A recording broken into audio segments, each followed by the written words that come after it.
Evening and welcome everyone.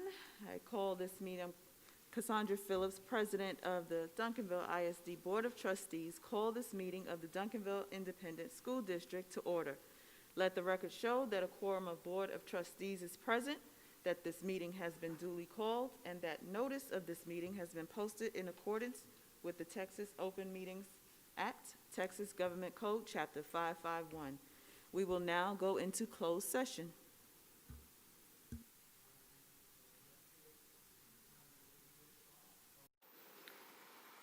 Okay, we are back from closed session, and before I begin with our agenda items, I would like to open and emphasize our mission and vision statements. So, the mission of the Duncanville Independent School District is to provide each student with the necessary skills to achieve lifelong success and contribute to a global society. In the vision, Duncanville ISD, writing success stories one student at a time. We will now move to opening ceremonies. Trustee Colton will lead us in the invocation as we start the opening ceremonies. Trustee Colton.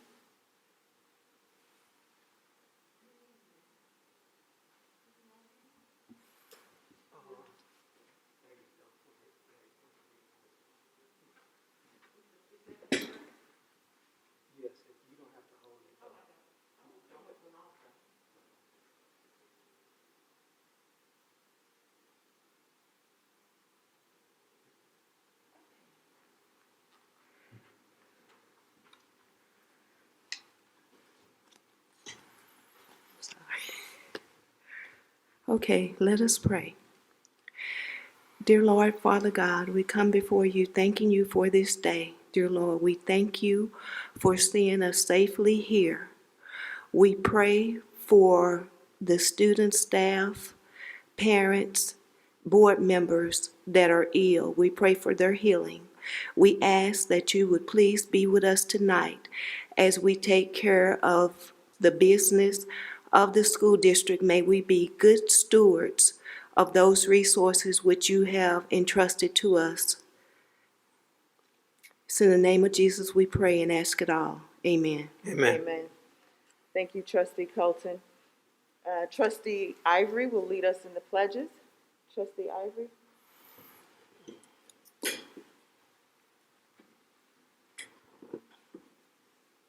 Pledge allegiance to the flag of the United States of America and to the republic for which it stands, one nation, under God, indivisible, with liberty and justice for all. Honor the Texas flag. I pledge allegiance to thee, Texas, one state, under God, one and indivisible. Thank you, Trustee Ivory. We will now move into the Superintendent's Report. I will now turn it over to Dr. Smith. All right. Thank you, Madam President. Again, thank you, board members, for being here this evening. I have two items this evening to provide as an update for the board. The first item is to share with you our Superintendent's Roundtable. The Superintendent's Roundtable is a community stakeholders group that I will be meeting with on a quarterly basis throughout the school year. This is an opportunity for us to be able to, for me to be able to engage with various stakeholders within our community, give them updates on the school district, but also respond to any questions that they may have and any topics that they will want me to engage in. It is an opportunity to build a rapport, to keep them informed, to continuously reach all segments of our community. And so our first meeting again was last Thursday, and we're looking forward to expanding that group. We had a Zoom meeting on last Thursday, and when I posed the question to the committee, there were three things that they wanted me to talk about. One was the student connection to community and civic engagement. So I shared with them and gave them insights on things that we are doing and have done as it relates to our students and how our students are engaged and connected with our community. They also wanted me to talk about parent involvement, and I provided several examples and shared information with them on the things that we have been doing specifically as it relates to COVID with our parent involvement. And then they wanted me to address facility upgrades. They wanted to know what have we done. So I talked about a lot of the security enhancements that we put in place over the last year. I talked about several of the projects that we have completed and those that we are about to complete, which the police station, and then spearheading and starting the Teaching Learning Center over at Old Acton. We talked about that, and then just gave them an opportunity to ask any other questions. And so it was a great meeting. It was a great start. And I'm looking forward to continuing to grow this meeting and grow the participants. The second item that I had, board, was really just to give some kudos to our some staff members, especially our counselors, who have done just an awesome job. Our social emotional counselors, they've done an awesome job, whether it be with the Panther Angel Tree, the board, assisting with working with our students in a number of different areas. I wanted to share with you all, and you're going to hear later in our report some of the wonderful things that they have been doing just to reach out to our community. You see the community outreach, again, the Panther Angel Tree, our annual coat drive, the Santa Cop, the Turkey Blitz, just a number of different things there, and different community partners that we're working with, and then the families that have been served. So you see a total of 395 individual students and 435 families. So just kudos to our staff that have definitely been community minded during this pandemic, and have done a great job trying to make themselves available to reach out to those that are in need in our community. So I wanted to share that information with you, Madam President. Thank you. Thank you, Dr. Smith. We will now move to recognitions. I will turn the meeting over to Tiara Richard.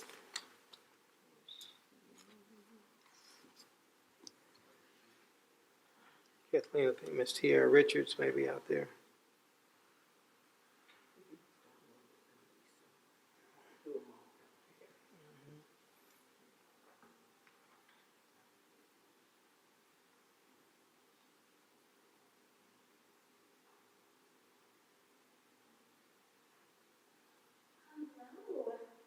Hello.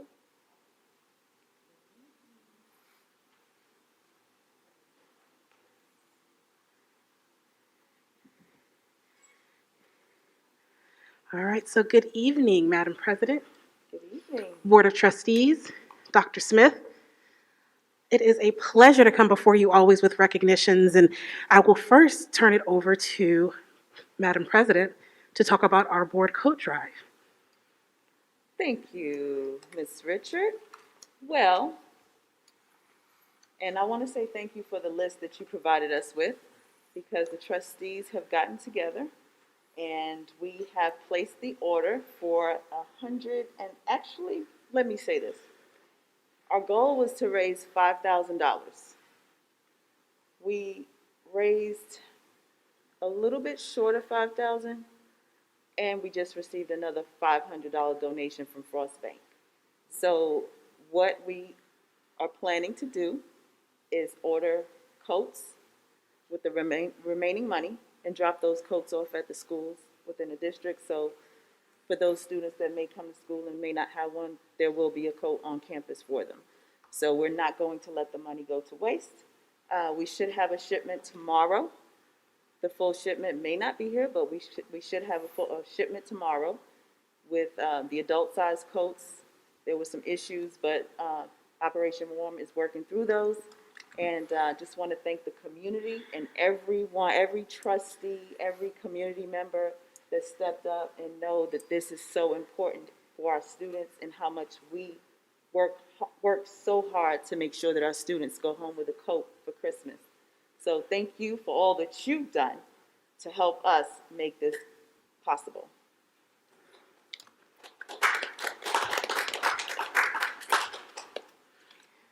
Thank you, Madam President. When it comes to the coat drive, it is an honor to participate and to support you in that effort.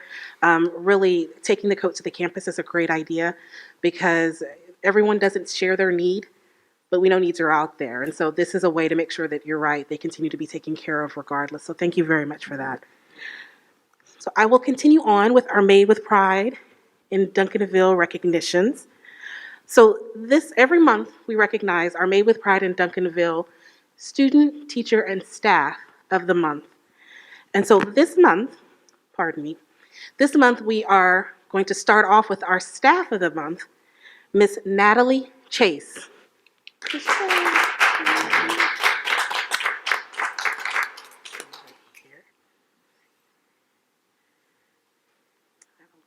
For you. All right, so Miss Chase. Miss Chase is a teacher specialist at Hastings Elementary School. She was nominated by Assistant Principal Miss Latanya Hall, who is here with us today too. Miss Hall? Oh. Miss Hall described Miss Chase as one of the heartbeats of their campus. She is the glue that holds the leadership team together when things are difficult. Throughout the pandemic, Ms. Chase not only continued to service of coaching teachers, she also started a calling cycle to check on her coworkers. She sent e-cards to staff members, and her words of encouragement really uplifted all of her peers. She always speaks in a positive manner and meets any challenge with the mindset of making things better and asking how she can help. Ms. Chase always speaks in a positive manner, again, and just really steps up and supports her peers and teachers. As a teacher specialist, Ms. Chase is very knowledgeable and wants to pour into everyone and see them succeed. She also, if you didn't know, runs the Hastings Twitter account. So when you see all the great news happening at Hastings, Ms. Chase is the one who's helping share and get that out there. So she stays connected in the classroom with the kids and the community. She just really comes from a place of love for her students, teachers, and the community as a whole. Ms. Chase is a model citizen, and she demonstrates Dr. Smith's pact consistently: professionalism, accountability, and communication. And just in the time that I have worked with Ms. Chase and seen her in my time here, she does. She always has a smile on her face. She cares for people, and you feel that care when she steps up and speaks to you. So today, and throughout the month of December and beyond, we want to recognize Miss Natalie Chase as our Made with Pride in Duncanville Staff of the Month.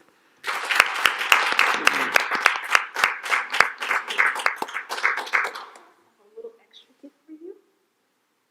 If you wouldn't mind, we'll take some photos of you over here while we continue. Thank you so much.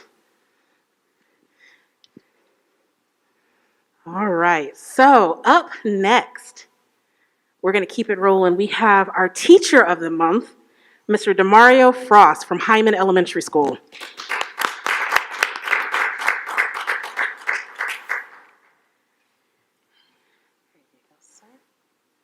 All right.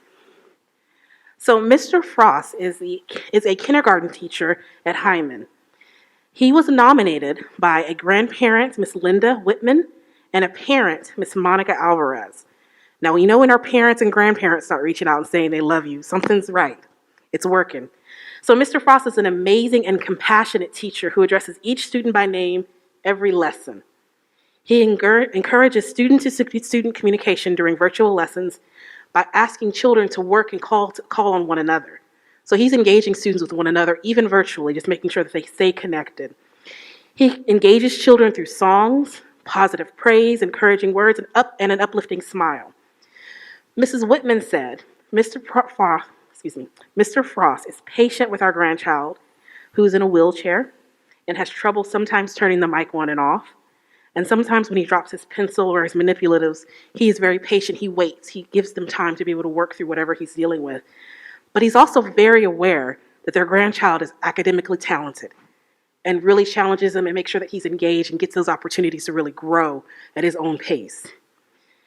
Mr. Frost has always been available for parents and for students after school hours and has provided school supplies to kids who didn't have them. Just another example of our teachers going into their own pocket to support kids who are in need. Mr. Frost has maintained such a positive attitude with the combination of virtual and in-person learning. Ms. Alvarez said, "I am so happy that my daughter, Claire, is in his class because I can see that Mr. Frost loves what he does and he makes sure that no kid is left behind." So it is an honor, Mr. Frost, to recognize you as our Made with Pride in Duncanville Teacher of the Month.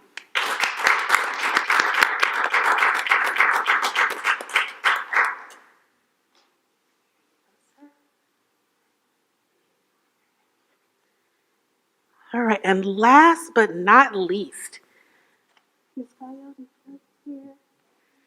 All right, come on up, Ms. Gallo. We have Ms. Jocelyn Gallo, who is our Made with Pride in Duncanville Student of the Month. Woo.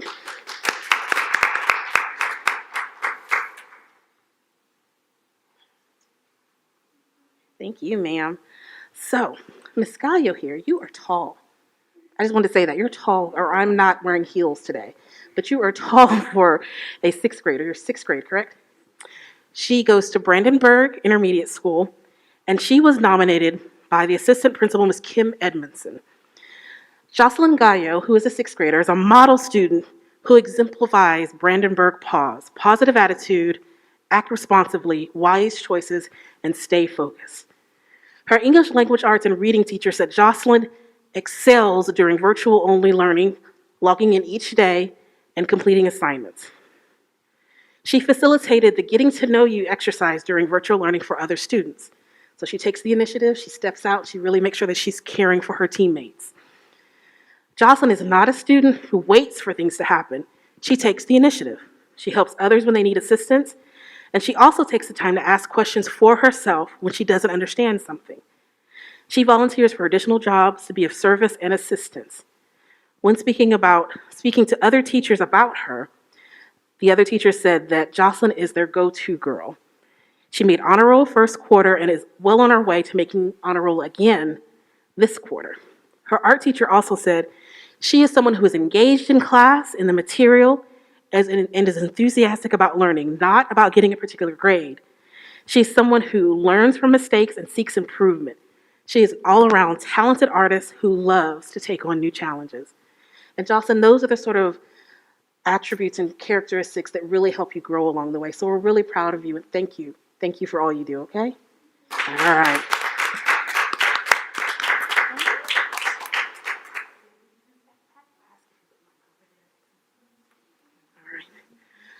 So our Made with Pride in Duncanville honorees this month, we wanted to make sure that we introduce them to you, let you see them, and continue that celebration as we continue on. Thank you. Thank you, Ms. Richard. And congratulations again to each Made with Pride honoree. We will now move to communication. I'm sorry? Oh.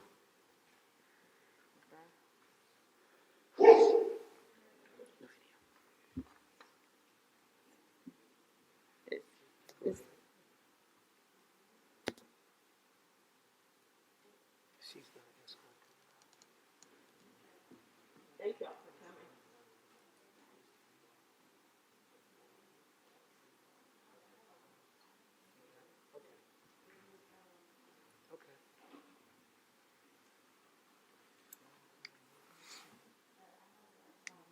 Okay, you got it? Okay.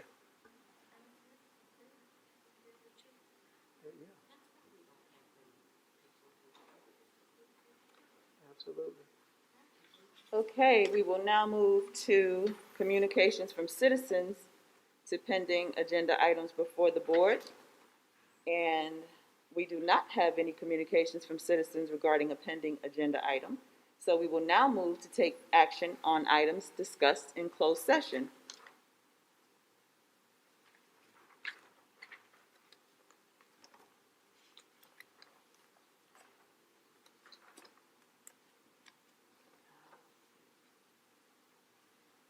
I guess Ms.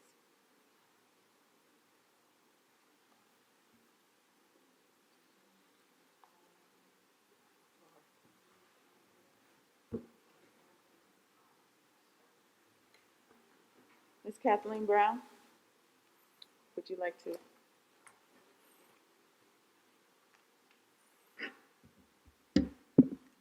Good evening, Madam President, Dr. Smith, Board of Trustees. It is my pleasure to introduce to you, Mr. William Young. Mr. Young, will you join me?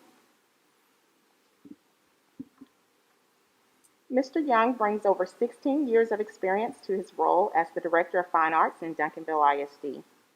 A 2004 graduate of Southern University and A&M College in Baton Rouge, Louisiana, Mr. Young has a passion for impacting the lives of students through fine arts. He received a Master's of Education in 2020 from Concordia University and has privately studied under Dr. Jack Delaney from the Meadow School of the Arts at Southern Methodist University. Mr. Young began his career in Opelousas, Louisiana, where he served as the Director of Bands at Northwest High School. He relocated to the Dallas area in 2005 and served as the Assistant Band Director at David W. Carter High School, Director of Bands at Skyline High School, and most recently as the Director of Fine Arts in Cedar Hill ISD. Mr. Young is excited to bring his leadership ability, passion, and talent to Duncanville ISD, where we have world-class fine arts programs. He is committed to motivating staff to use their strengths and abilities to engage students in and out of fine arts. Please help me welcome Mr. William John Young.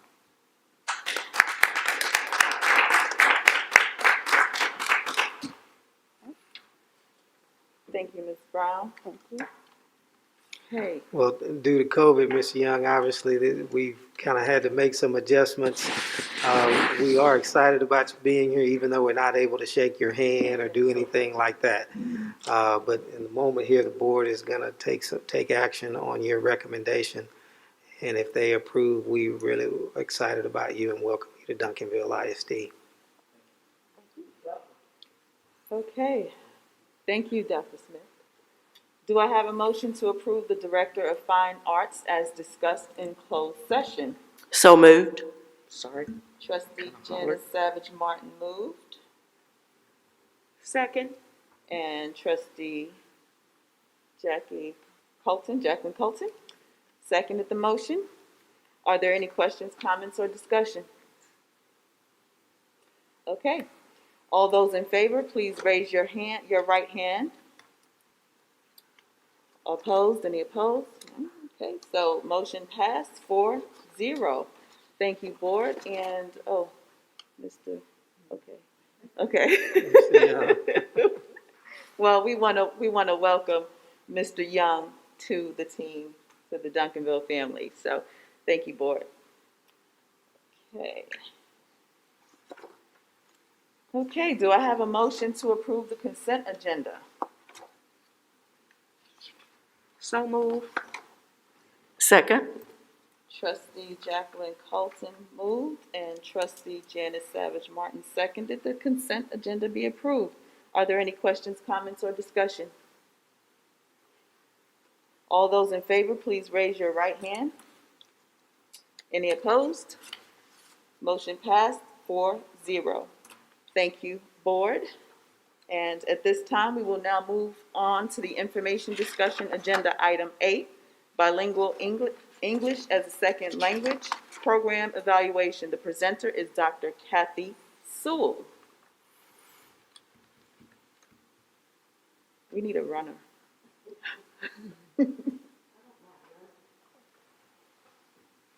Here she is. Hello, Dr. Sewell. Good evening. Good evening, Madam President, Board of Trustees, Dr. Smith. I am here tonight to provide you with an annual report over the bilingual ESL department, which serves our students who are English learners. Next slide. Students are served in the dual language instructional program in grades pre-K through 4, where instruction is delivered in English and Spanish. This program will continue to grow in the next 2 years to add 5th grade in 2021 and to add 6th grade in 2022. The goal of the program is for students to be academically successful in both languages, resulting in students becoming bilingual, biliterate, and bicultural scholars. Additionally, the district offers an English as a second language program for students in grades pre-K through 12 who prefer or select an ESL program to best meet their language learning needs. Next slide. So here is a look at our student enrollment by program and grade band. There's also a comparison of enrollment from the previous school year. As you can see, there are increases in most grade levels posted. Next slide. One area of program performance is the Texas English Language Proficiency Assessment System. This is also known as TELPAS. Each year, students are evaluated for their progress in 4 domains: listening, speaking, reading, and writing. As they are evaluated in each category, students earn a rating of either beginner, intermediate, advanced, or advanced high. TELPAS was not administered last year due to COVID-19. The assessment window for this year will run at the end of February to the beginning of April. Just to give you a few highlights of our TELPAS support, our EL specialists conduct TELPAS talks with teachers and students to provide support and education about the TELPAS test and its expectations and its importance. Our EL specialists also create TELPAS plans, and they work with each campus to address the needs of the students. The department is currently creating a professional development video series for the 4 domains of TELPAS. The videos include an explanation of each of the domains, listening, speaking, reading, and writing, as well as the importance, and they include teaching models to support instruction for TELPAS success. The videos and the training modules are available for teachers to access at any time that they will need to reference them. Next slide. As stated earlier, the TELPAS was not administered this past spring due to COVID-19. Thus, the most recent score report we have is from the 2019 spring semester. These charts reflect the students who met advanced high in all 4 of the domain areas of listening, speaking, reading, and writing. In my previous slide, I shared that the department has developed multiple types of trainings to support student improvement in the TELPAS assessment. Moreover, our department has supported with TELPAS campus plans and individualized student plans for increased success as needed. Next slide. The most recent data to explore for English learner student achievement is our first 9 weeks district assessment data. This compares the academic performance from fall of 2019 for our English learners to fall of 2020. As you can see, there are some areas of success and other areas of challenge. In both cases, district and campus teams are increasing student and parent communication for support for both virtual and in-person students through phone calls and conferences. Also, intervention supports are being scheduled by campus by need. Next slide. To highlight more areas for teaching and learning, the Bilingual ESL department has created support plans to increase academic achievement for both virtual and in-person English learners. Some highlights are listed here. Each summer, our teachers participate in a summer dual language academy prior to the start of the school year. Also, our teams have redesigned and implemented new content curriculum guides to improve both English and Spanish literacy development. Monthly professional development sessions support teachers with early childhood, with lesson planning, with lesson design, and with vocabulary strategies. The Bilingual ESL team provides teacher coaching and feedback, classroom observations, campus support, and parent outreach as determined by the needs of students and schools. Next slide, please.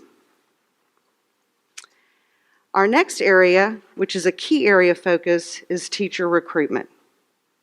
The Bilingual ESL department has enjoyed a beneficial partnership with Human Resources and with the Office of Communications.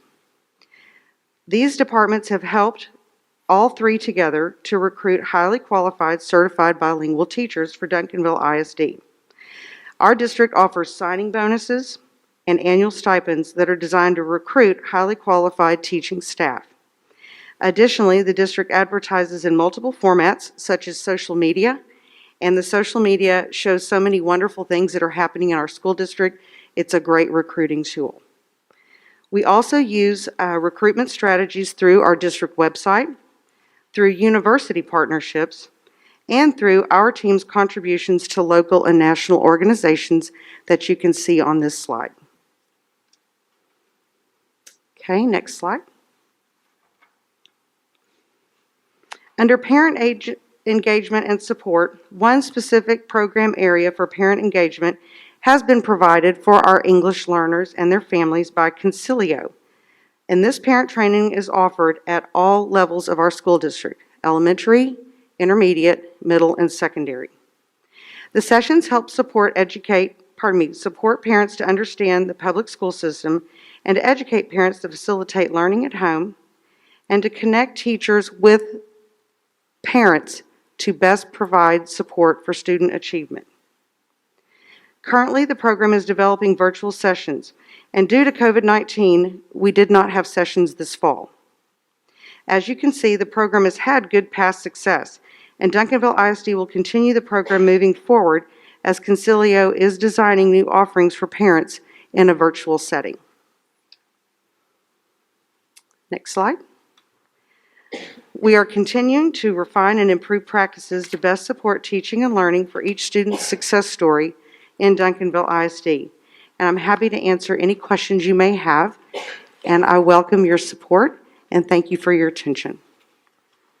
Thank you, Dr. Sewell, for your detailed report and the information provided. Are there any questions, comments, or discussion? No? Can you introduce your team?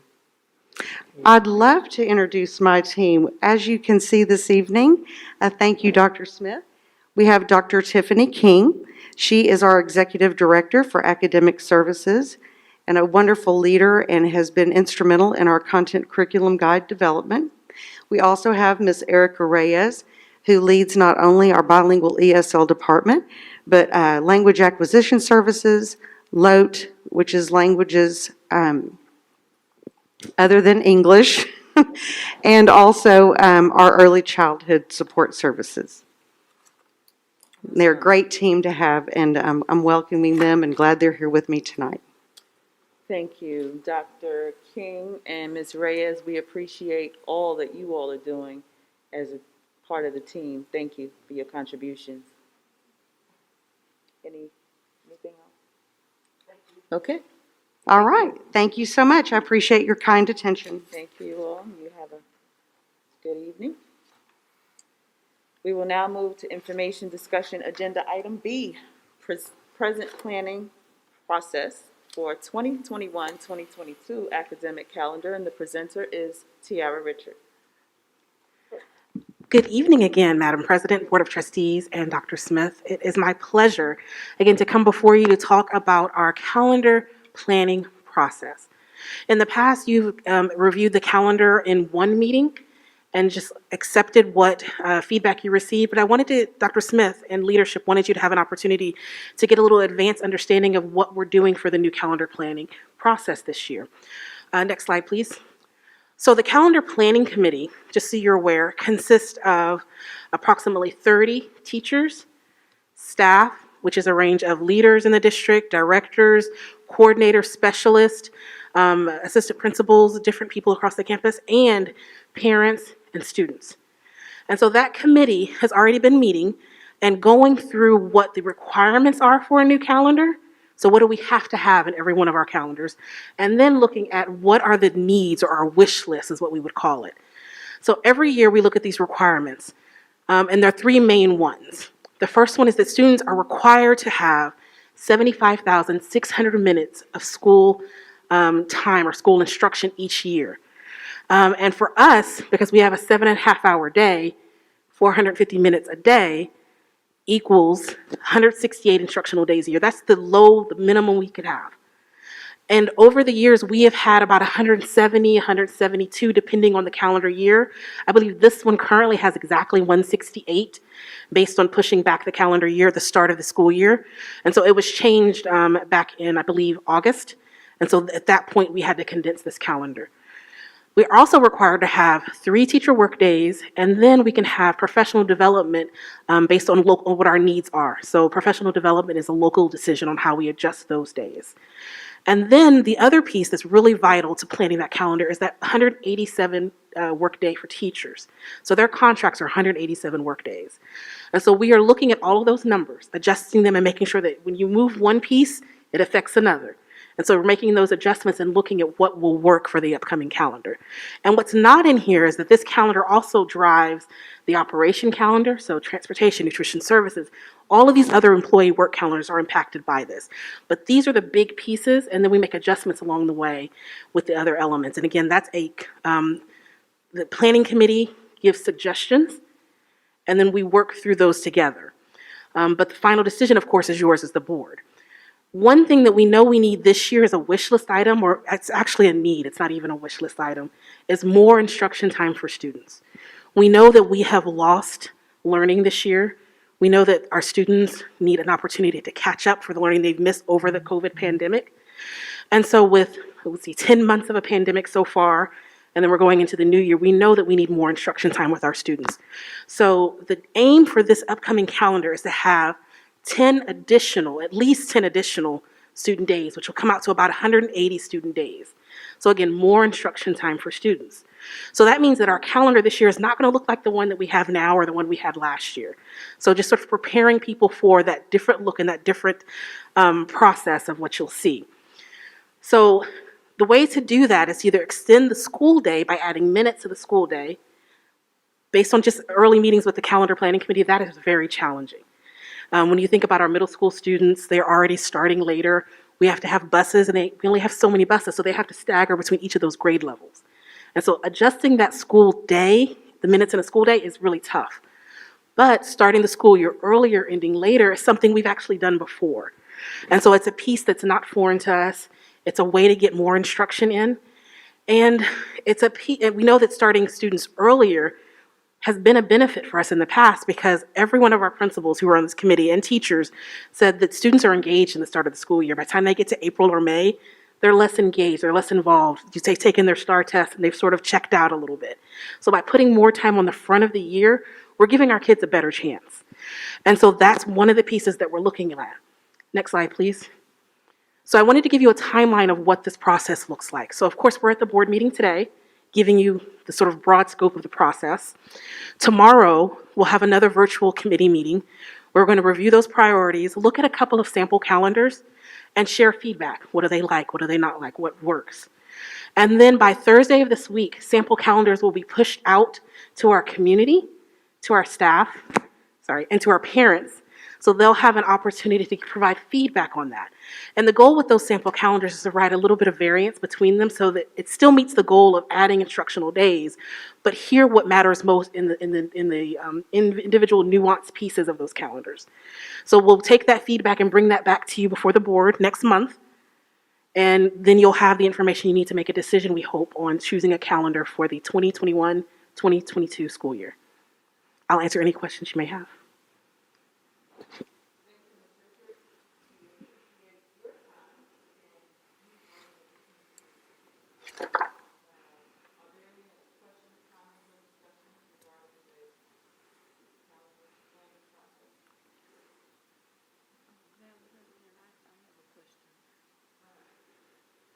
Madam President, I have a question. I was just wondering, how many serve on this committee? It's about 30 people currently, and again, it's a mixture of teachers, principals, assistant principals. We have some directors, coordinators, parents, and students. How many parents and students serve? For the committee, we actually invited 5 parents and 4 students. So far, we've had 1 parent come to a meeting and 1 student. We'll hopefully get more tomorrow's meeting. I've been reaching out to them saying, are you going to be there? So we've invited and we'll continue to invite to try to encourage that participation. Thank you. Thank you. Steve Colton, any other questions, comments, discussion? Okay, thank you, Ms. Richard. Thank you. We will now move to information discussion agenda item C, process for donations. The presenter is Dr. Mark Smith. All right, thank you, Madam President. First, I want to thank Trustee Colton for bringing this item to the board for consideration and discussion.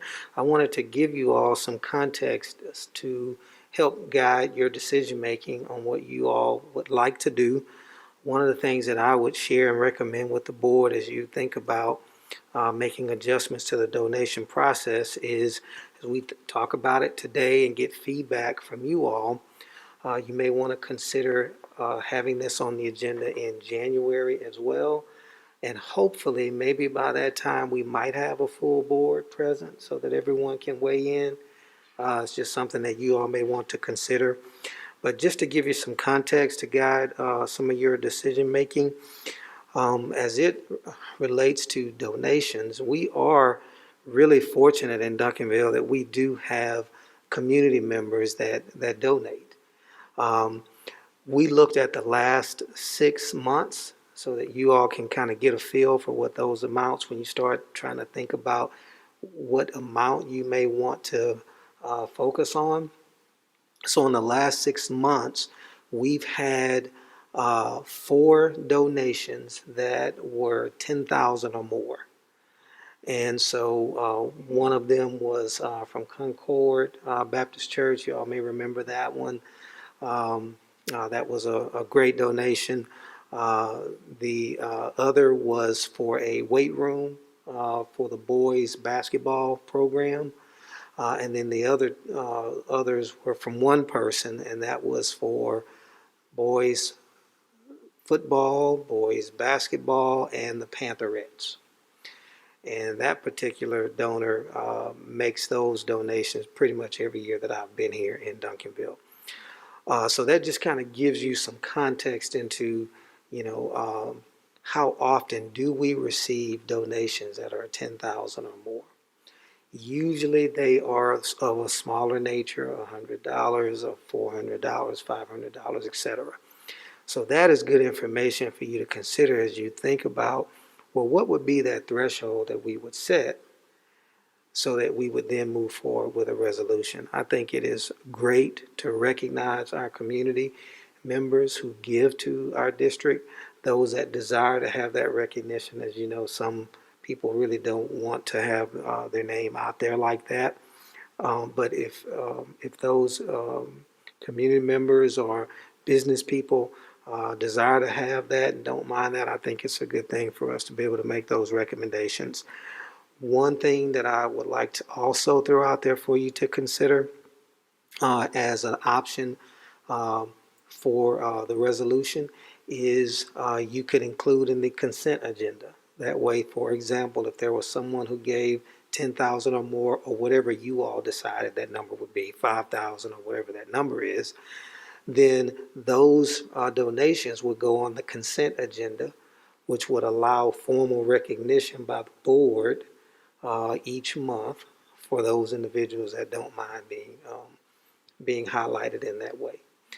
So that's some context, some things to think about. The team and I will be prepared to put some administrative procedures in place once you all decide what you would like to do. And we're going to be working on various options to bring to you as well, just to consider, so that at least you'll have some items to be able to process leading up to the January board meeting. So just wanted to share that context with you, the board, Madam President. Thank you, Dr. Smith. I think you provided some great information, some guidelines. Not guidelines, but some helpful tips on how we could pursue this endeavor. Are there any questions, comments, or discussions regarding the donations? I have a comment. Before you were here, Dr. Smith, we may have received donations. The board was not made aware of them, or they never came to central administration because they were dealt with whomever received the donation. Mm-hmm. So it's very nice to know that we have received that many donations this year. Mm-hmm. Good. Thank you for that feedback. Certainly, we include those that you're right, those donations were not, prior to my arrival, they weren't. The board didn't have any necessarily direct knowledge of who was giving. And so we definitely wanted to make some changes there. So you may notice each month in the board book, you'll have the name, the information, who they represent, and the amount, and who they're donating the funding to. Right. I think that is very good, very great addition to the policies and procedures. Any other questions, comments, or discussion? Trustee Ivory? I just appreciate the implementation of the system. Yes. It shows great accountability and transparency, so I like it, and I like the idea of discussing it next month with the possibility of having more members present, but I love the idea of creating the system for it. Okay. Thank you for the feedback. Thank you, thank you. Trustee Colton? Dr. Smith, I'd like to thank Your mic is.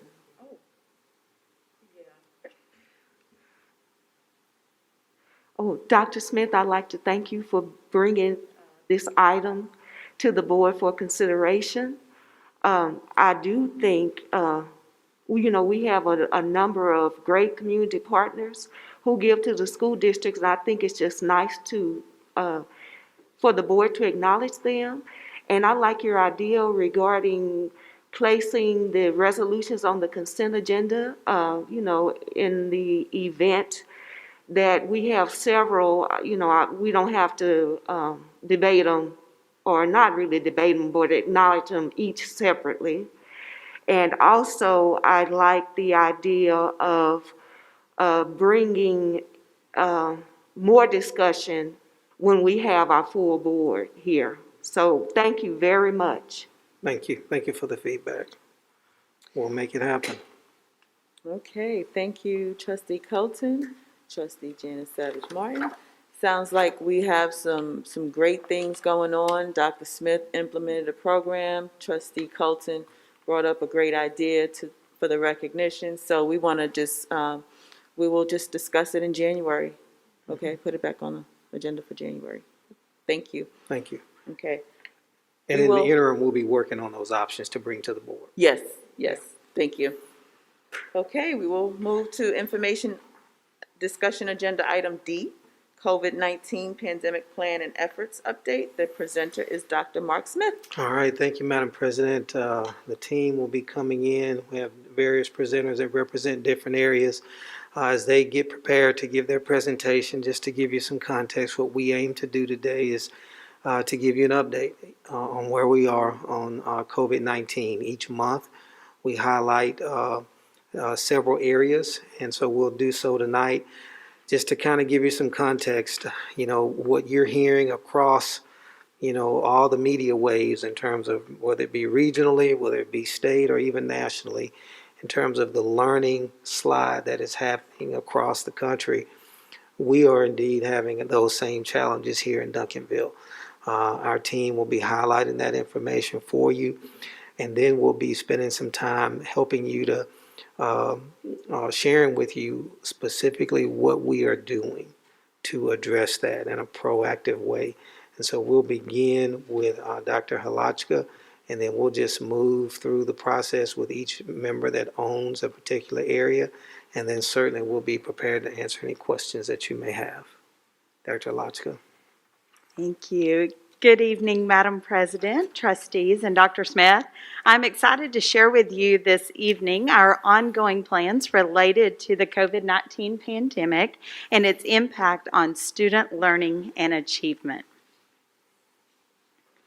Making data-informed decisions has been a pivotal part of our planning process. Therefore, we will continue to share with you some of our more recent numbers as it relates to enrollment, attendance, instructional methods, and COVID cases. We will also be providing updates regarding our technology deployments and student access to digital resources. We will wrap up our presentation this evening by sharing with you some of the data points being monitored regarding student academic progress, engagement, and achievement. I will begin by giving you an update on our current enrollment and attendance numbers. Our student enrollment continues to remain steady at 96% of our projected enrollment. Although we may fluctuate daily, and it is daily, there is consistency in the overall percentage.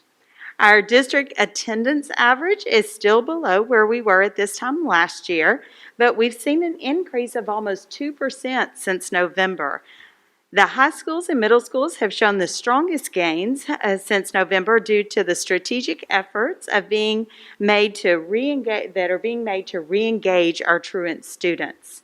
We'll talk about these efforts a little bit later in the presentation. The method of instruction of our students that our students are selecting has been consistent this grading period, with a majority continuing to engage virtually. Our high schools have the largest group of virtual learners, with it at 61%, and our elementary campuses have the lowest number of virtual learners at 45%.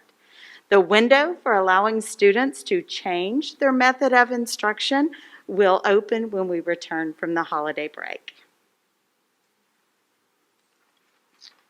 We do know that student attendance and their method of instruction are both impacted by the number of COVID cases that we have among our students. Although we've seen an increase in our student cases after Thanksgiving, in alignment, of course, with the community numbers, our overall student percentages still remain low. We have had about 103 total positive student cases, including 62 in person and 41 virtual learners. This equates to 0.9% of our total enrollment. Currently, we're monitoring 36 positive cases. However, only 23 of those were on a Duncanville ISD campus, which is less than 0.4% of our in-person student population. Of course, we're continuing to be cautious and quarantine students as necessary. And of course, these numbers change frequently, minute by minute. I have to acknowledge that our campus leaders and nurses are doing an amazing job. They are working so hard and diligent in making sure these safety measures are followed. They have remained steadfast with our processes and really have worked to mitigate those transmission factors. So now I'll turn it over to Mrs. Brown to provide you with an update on our staff COVID cases. Good evening. There have been 143 positive COVID-19 cases in staff members since the start of school. We currently have approximately 49 staff members who are currently positive for COVID-19. This is the largest number of positive cases we've had in staff members at one time during the pandemic. Most of our employees seem to contract COVID outside of the workplace when spending time with family and friends. We have, however, tracked some cases that have potentially occurred at work. These cases have mostly been at the Education Plaza. Additional precautionary measures have been put in place at this location to further protect staff while remaining open to continue to support the rest of the district. We will continue to stress the importance of wearing a facial covering or mask, hand washing, and social distancing. The county has reported that after the winter break, we may see yet another increase in COVID cases. We will continue to be proactive in our processes and communication to keep students and staff as safe as possible. It takes all of us working together in these very uncertain times, and we certainly appreciate your support. I will now turn it back over to Dr. Halachka.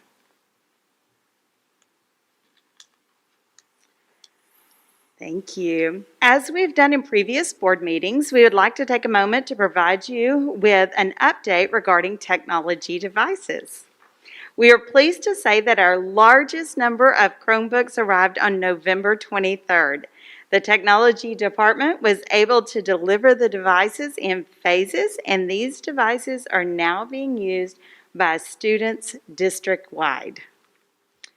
This is definitely a celebration. In addition, nearly half of the Chromebooks purchased with Operation Connectivity funding arrived last week. We are now waiting for the remaining 296 devices. Our last set of Operation Connectivity laptops are scheduled to also arrive this month. Once these arrive, we will be near completion of our technology device procurement efforts for Phase 1 of our device refresh. This means that of our virtual learners, every household, 100%, has access to a digital device. How exciting is that?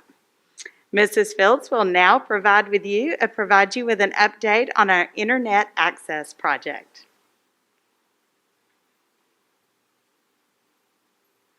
Good evening, board members and Dr. Smith.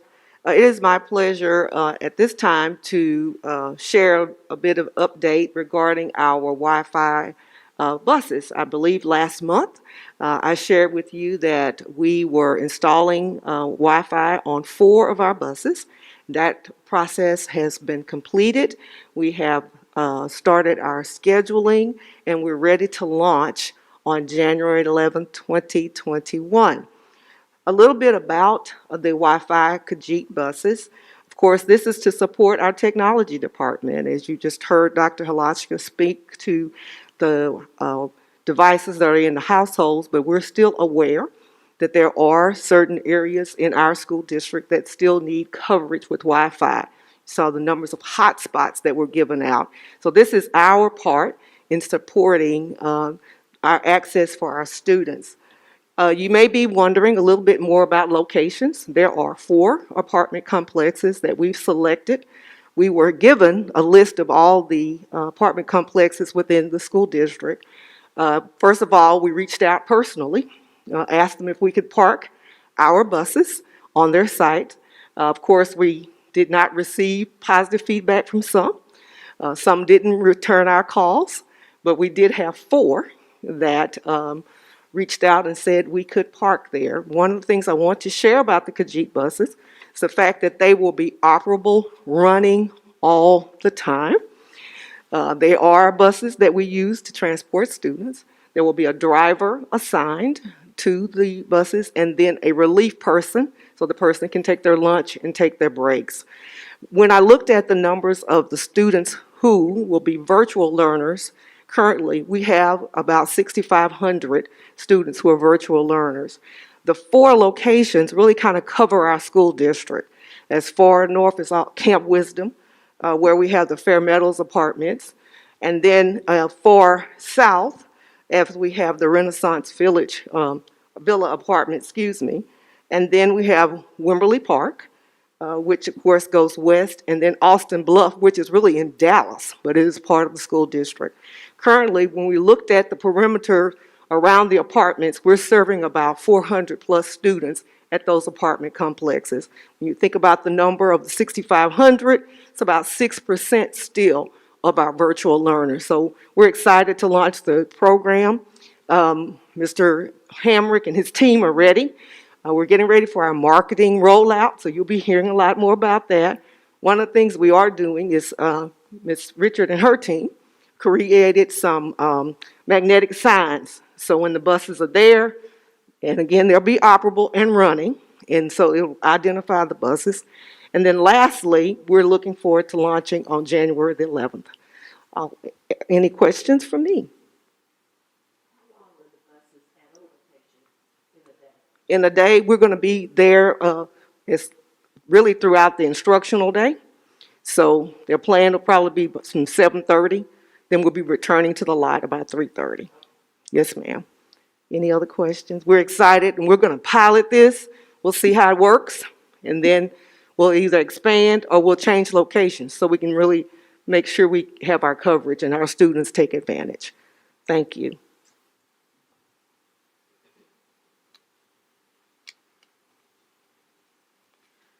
Okay, so now that we have shared with you updates associated with our pandemic planning, we're going to transition to look at some valuable research regarding the learning loss or COVID slide, of students, as well as some key data points that we're monitoring as we consider student academic success and progress. So before we consider our own local data, it's important that we look at what researchers predicted happening to student learning as a result of COVID. Although typically students have some learning regression in the summer, as represented by the solid line here, the Northwest Evaluation Association study conducted at the onset of the pandemic predicted that COVID would cause a far more substantial decline in student learning retention from the time of school closure due to the pandemic and to when school would reopen. The predicted learning slide is represented by the bottom dotted line. Please note the information in these charts do not represent Duncanville ISD students. This is simply a prediction study that is utilized as a consideration in our decision making and planning. When you compare the reading regression on the right to the math regression on the left, you will see that this particular study predicted a greater dip in students' math skills. You will see as we move through our own data, the prediction aligns closely with what we're seeing in Duncanville as well. So now that we've considered what research predicted, let's take a look at our own students. Before we dive into the data, I do want to let you know that as a district, we do not utilize a singular data point. I want to let you know that we use multiple measures since sometimes factors like test structure, environment, external factors all can influence student performance. iStation is one assessment and intervention resource that we utilize to measure student progress in grades 1 through 8. Based on our beginning of year data in reading, we are not seeing evidence of the COVID slide, which is a positive indicator and affirms the hard work of our teachers. Many of our students entered the year on or above the grade level target. However, it's important to note that although we attempted to assess all students, the pandemic did negatively impact our participation rate, which is really consistent with what we're seeing around the region and state as well. Students will be assessed again at the middle of the year in January, which will allow us, of course, to monitor any trends or growth. In addition to analyzing our iStation data, we can go on to the next slide. There we go. We will also consider data collected through our local district assessments or our curriculum-based assessments. Our district assessments take place every 9 weeks and measure our students' understanding of the curriculum. As with our iStation data, we're not seeing regression in all grade levels, which provides further evidence that students are continuing to show progress amid the pandemic in reading. However, there is evidence to support possible regression in the upper elementary and intermediate grade levels. We will continue to focus on targeted improvement efforts to support learners in all grade levels, but specifically, these are areas of indicating a higher level of potential decline, and we'll continue to monitor. So now that we have looked at our 1st through 8th grade reading, let's take a look at student achievement in the area of math and the students entering on or above grade level. In alignment with the national research we discussed earlier at the beginning, there is learning loss evident in the area of math for Duncanville ISD students.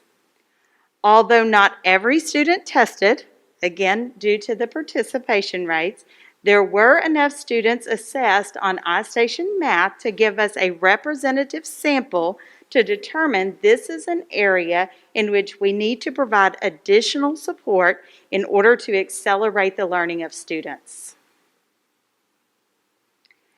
Of course, as I shared previously, it's always important that we look at multiple measures when considering student academic progress. Therefore, We also utilize our district assessments to paint a more complete picture of student progress. As you can see here, our district assessments also show a decline in student performance when compared to prior year and further confirms that there is some, although not significant, learning loss in the area of math for students in 1st through 8th grade. Now, as an assessment person, can't help but provide a little disclaimer here that because these are locally developed assessments and we're juggling students assessing at school and at home, there are some validity and reliability factors with our district assessments which further supports the importance of looking at multiple measures. You know, I just couldn't help myself, Dr. Smith.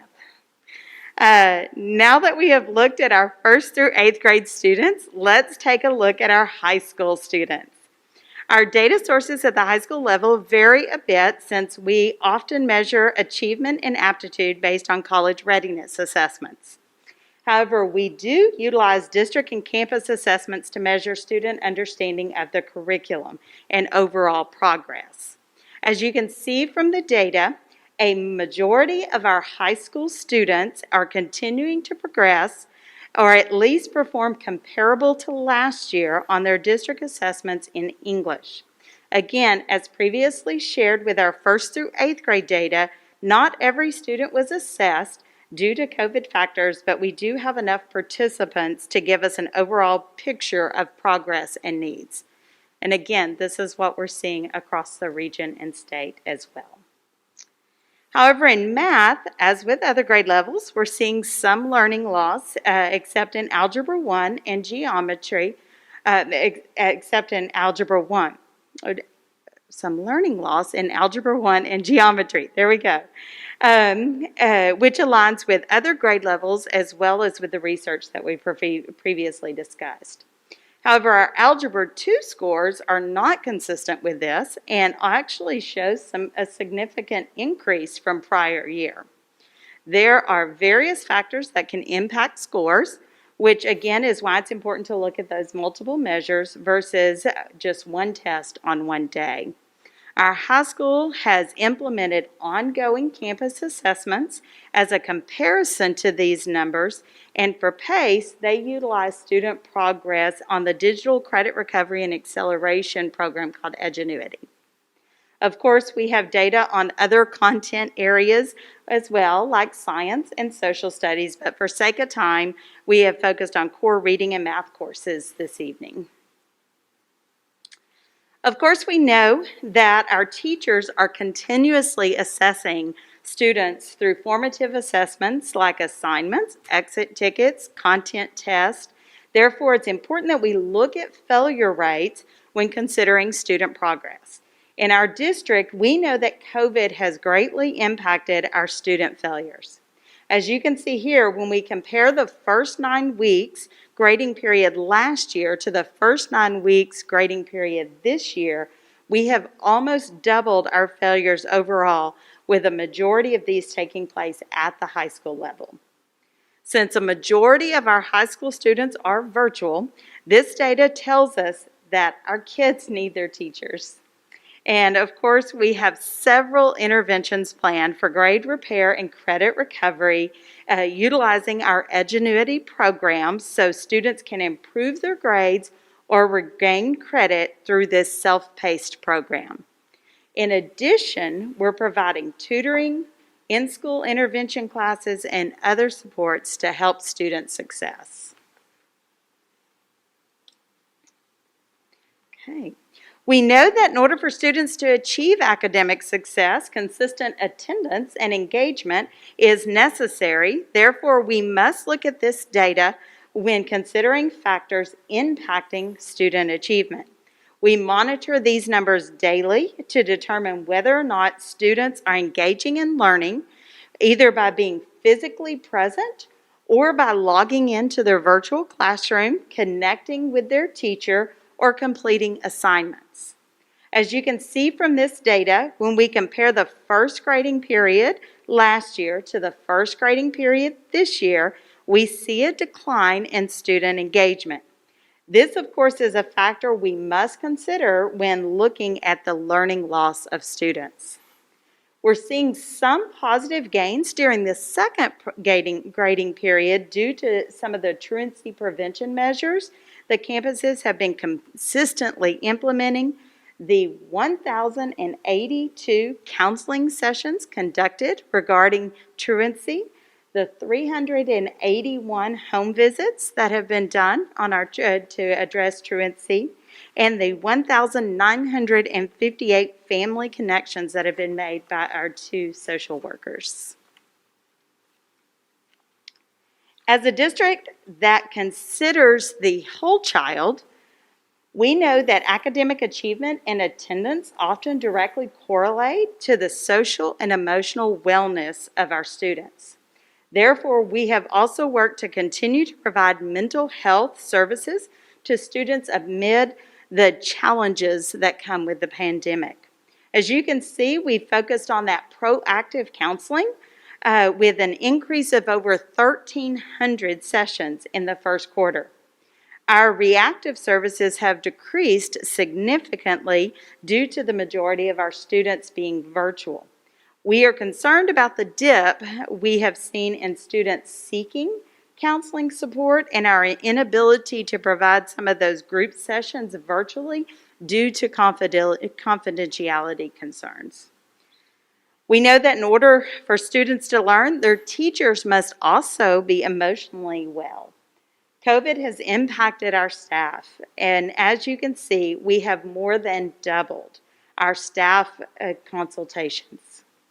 This data does not include the number of staff members that also utilize our newly implemented employee assistance program, but we know that staff members are also accessing that service as well. Our counseling team continues to seek ways to mitigate the social emotional impact of COVID on our staff and students through ongoing training, video and digital resources, and of course those parent and student connections. So of course data is only as good as the action that follows, as we know. Therefore, I wanted to briefly share with you a few efforts our district team is making in order to address some of the challenges we are identifying through ongoing data analysis. Although COVID has brought on several challenges, the 3 that align directly to the data I've shared with you this evening include concerns with academic failures and engagement in attendance, student and staff mental wellness, and of course the learning loss specifically in the area of mathematics. When it comes to academic failures and engagement, our partnership with parents is key. Therefore, we will be utilizing this Friday to conduct failure conferences with parents, and we'll be launching a grade education campaign to really continuously remind students that they must not only meet the attendance requirements, but they must also submit quality work in order to be academically successful. All those things work in unison. We will also continue our truancy prevention measures and counseling sessions since data is trending in a positive way. And as previously mentioned, we will be providing grade repair and recovery opportunities at the high school through our online Edgenuity program. To address the challenges associated with student and staff mental wellness, we will continue to provide our employee assistance program, virtual counseling with students, resources to assist families, and ongoing training for our counselors, administrators, as well as our teachers on how to manage the social emotional needs of students during a time of trauma. And of course, reversing the regression in math is pivotal, which is why we are narrowing our curriculum to target those specific essential standards. In addition, intervention and tutoring groups and intervention groups have already started on several of our campuses, but will take place on all campuses beginning in January. We are also already looking ahead and planning our summer and extended learning programs. Of course, this is not an exhaustive list of the steps that we're taking, but it does provide you with a glimpse of some of the additional efforts being made to our instructional program to reverse the COVID slide. I know tonight I've provided you with a lot of information, but we hope it allows you to see that our team is being highly strategic to ensure students have the resources and supports they need in order to achieve academic success amid difficult circumstances. Thank you for the opportunity to share with you this evening, and of course, as always, I'm happy to answer any questions you may have. Thank you, Dr. Halashka. Mrs. Brown, Mrs. Fields, you and your team's commitment to the Duncanville ISD mission is acknowledged and appreciated. Thank you for all you do. Are there any questions, comments, or discussions? Trustee Ivory, sorry. Okay, I think I have this right now. Thank you so much for that. I have a couple of questions, but my first one was, who determines which students receive the home visits and what actually occurs during the home visits? Thank you so much for your question. Yes, we actually take these students and we select them on a variety of factors, starting with those who are our top 20 most truant students, that they have the largest number of absences. We also look at our students that are identified as homeless, and those are students that we target with our truancy, our home visits. Also, those who may be a part of our pregnancy-related services. And so we take all of those risk factors and we identify those students according to that, and we kind of rank them in regards to priority. And then we have those that just reach out to us. The campus counselors may share with us some concerns, and we will go do a home visit of those students as well. Who's present during the home visits? It is our social worker. We do a couple different types. We have our truancy officer who does some of the home visits. Our social workers do the others, and then sometimes they go together. We also have a coordinator of student services who often partners and goes with them as well. Thank you. Thank you, Trustee Ivory. Any other questions, comments, discussion? Trustee, why can't I call anyone's name tonight? Trustee Colton? Colton. It's Sorry. okay. Oh, what's going on?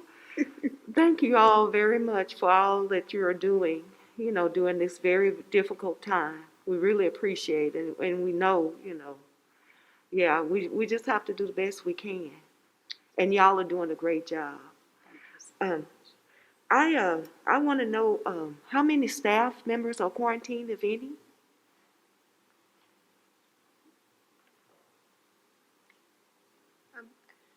As of today, we have about 49 staff members who are positive for COVID-19, but that doesn't include everyone who's quarantined. Those are staff members who are currently positive. Quarantined, we probably have about 80 plus staff members that are quarantined right now, and that is due to the fact that if they have someone in their household who has tested positive, they may be under quarantine. And those times overlap, so they didn't all just start. Some of those individuals are set to come back this week, and then we'll go on break, and then when we come back, mostly everyone, hopefully, will be back at that time. And the staff members, for the most part, are able to work? If they feel well enough to work, and they are professional staff members, so if they are a teacher or another professional staff member, they are able to work from home. Our hourly employees are not able to work from home, and those who can only do their jobs when they're here, for example, our custodians, our bus drivers, then they are not able to work from home. Yes, ma'am.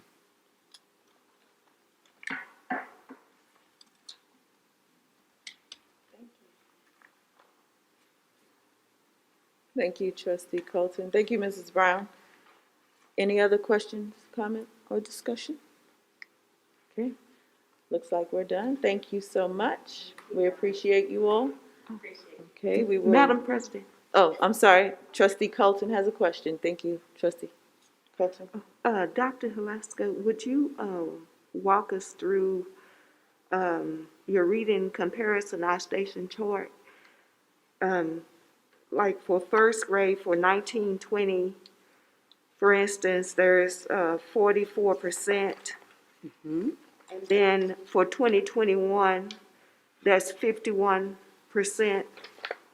Is that a different, that would be a different set of kids? Yes, ma'am. So would I be correct in looking at this to, like for first grade, 44%, and then in 1920, and then for second grade, 2021, is that would be a similar? Yes.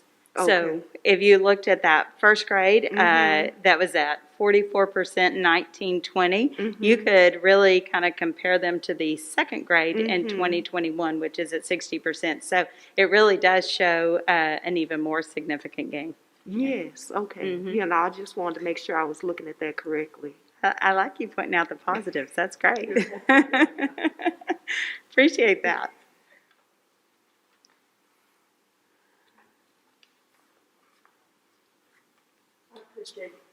I appreciate the trouble that you are going to protect not only the staff, but the students as well. One thing I witnessed that's possibly not on the camera for the home audience to view is after the previous staff members were in here, they carried their chairs to the back so no one else would sit in them. They are spaced out too. So it's really reassuring because I know if you're going to that trouble, then it's handed down to all the staff is taking great strides in trying to protect our citizens.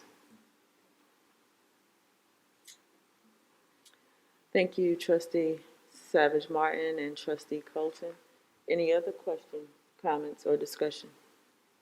Great questions, great information. We appreciate the work you all are doing. Keep it up. We appreciate it, and I'm sure everyone in the district sees it and recognizes it and appreciates you as well. Thank you. Okay, we will now move to communications from citizens. And seeing that we do not have any communications from citizens, before we adjourn, I would like to say that we appreciate every member of the Duncanville ISD family and wish our Duncanville ISD families, teachers, staff, administrators, and the community a happy and safe holiday season. This meeting is adjourned.